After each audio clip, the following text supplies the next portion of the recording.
ఈ మధ్యకాలంలో మనం చూసుకుంటే ఇతర మతస్థుల పట్ల, ముఖ్యంగా క్రైస్తవుల పట్ల వివక్షత అనేది చాలా దారుణంగా మారిపోయింది. అలాగే ఇతర మతస్థుల పట్ల చాలా హేయమైన మాటలు, వాళ్ళు ఆరాధిస్తున్న దేవుళ్ళ పట్ల చాలా హేయమైన మాటలు, ఇంకా చాలా చాలా దారుణాలకి పాల్పడుతున్నారు.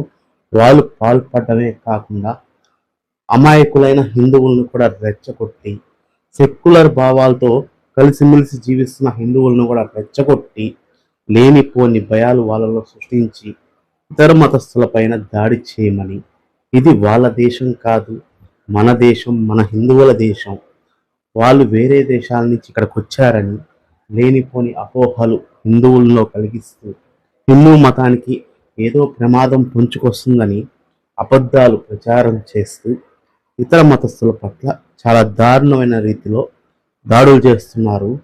చాలా అవహేళనగా మాట్లాడుతున్నారు, అవమానకరంగా మాట్లాడుతున్నారు, బూతులు మాట్లాడుతున్నారు. ఎందుకు ఈ వివక్షత? ప్రజాస్వామ్యబద్ధంగా నడిచే దేశంలో ఇక్కడ ప్రార్థన పెట్టుకున్నాం. మేము ఎవ్వరిని బలవంత పెట్టలేదు, ఎవ్వరిని డిస్టర్బెన్స్ చేయలేదు.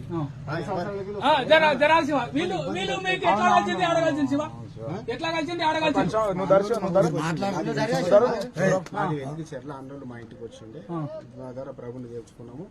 ఇంట్లో ప్రార్థన పెట్టుకున్నాం. అయ్యా ఎవరు పుట్టింది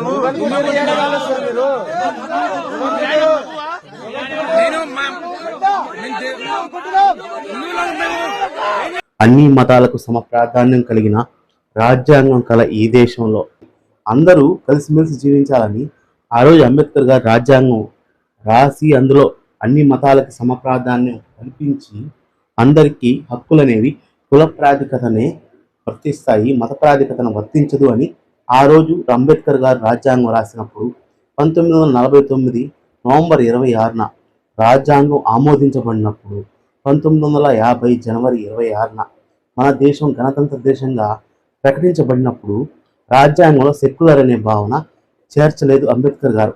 ఎందుకంటే అంబేద్కర్ గారి ఆలోచన ఏంటంటే, ఏ హక్కైనా ఈ దేశంలో పుట్టిన ఏ పౌరుడికైనా అతని జీవన పరిస్థితులను బట్టి, అతని కులాన్ని బట్టే అందాలి తప్పితే మత ప్రాధిపతన అందకూడదు అనే ఒక ఉద్దేశంతో మతాన్ని రాజ్యాంగంలో చేర్చలేదు. సెక్యులర్ అనే పదాన్ని రాజ్యాంగంలో చేర్చలేదు. ఆ సెక్యులర్ అనే పదం రాజ్యాంగంలో ఎప్పుడు చేర్చబడిందంటే 1976లో 42వ రాజ్యాంగ సవరణ చట్టం ద్వారా సెక్యులరిజం అనే భావన, సెక్యులరిజం అనే పదం రాజ్యాంగంలో చేర్చబడింది. అది ఎందుకు చేర్చబడిందంటే దానికి బ్యాక్ స్టోరీ ఏంటంటే 1950 ఆగస్టు నెలలో బాబు రాజేంద్ర ప్రసాద్ గారు, అప్పటి మన ప్రెసిడెంట్, ఆయన ఏం చేశారంటే ఆయనకు కలిగిన కొన్ని ప్రత్యేక హక్కులతో, హోదాతో ఒక చట్టాన్ని, ఒక అమెండ్మెంట్ని రాజ్యాంగంలో చేర్చారు. ఆ చట్టం పేరే మతం మారితే కులం మారాలి అనే చట్టం. ఆ రోజు బాబు రాజేంద్ర ప్రసాద్ గారు 1950లో ఆ చట్టం చేసి 1951లో ఆ చట్టాన్ని రాజ్యబద్ధం చేసినప్పుడు, రాజ్యాంగబద్ధం చేసినప్పుడు ఏం జరిగిందంటే, తర్వాత దళితుల పట్ల జరిగిన దాడులు, దళితులుగా ఉండి ఇతర మతాలను స్వీకరించిన వ్యక్తుల పైన జరుగుతున్న దాడులు.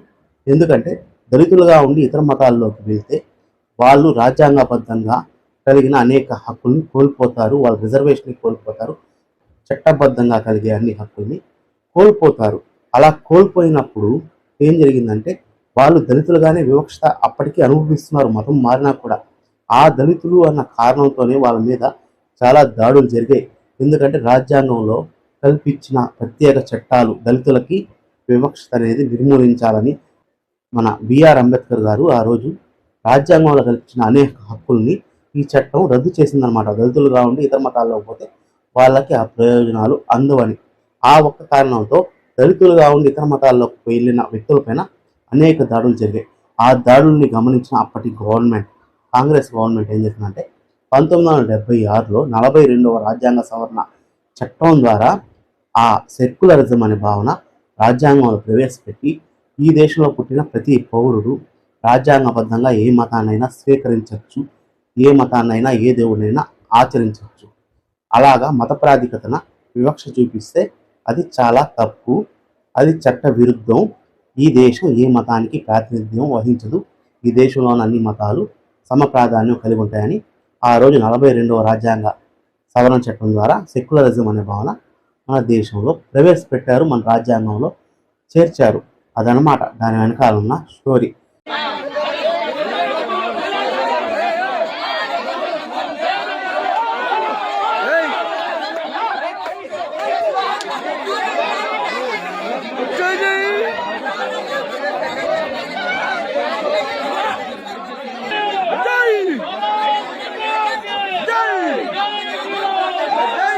గొడవలు దేనికి?